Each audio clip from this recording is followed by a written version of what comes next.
കുട്ടികൾക്ക് സാധാരണ കാണുന്ന കാഴ്ചക്കുറവ് ഷോർട്ട് സൈറ്റ് അല്ലെങ്കിൽ മയോപ്പിയ.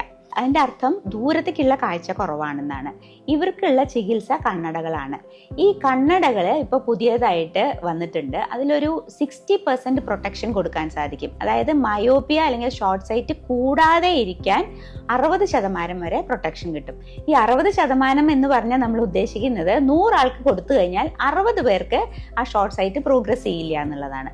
അപ്പോൾ അങ്ങനത്തെ തരം ലെൻസുകൾ, കണ്ണടകൾ അവൈലബിൾ ആണ്. പിന്നെ ഉള്ളത് തുള്ളിമരുന്നുകളാണ്. ഇപ്പോൾ കഴിഞ്ഞ ഒരു 10 കൊല്ലമായിട്ട് തുള്ളിമരുന്നുകൾ വന്നിട്ടുണ്ട്. അത് രാത്രിയിലെ എല്ലാ ദിവസവും, അത് പക്ഷേ കുറച്ച് കൊല്ലങ്ങൾ അടുപ്പിച്ച് ഉപയോഗിക്കേണ്ടി വരും. അതിനും ഒരു 60 to 70% പ്രൊട്ടക്ഷൻ, പ്രോഗ്രസ് ചെയ്യാതിരിക്കാനുള്ള പ്രൊട്ടക്ഷൻ കിട്ടും.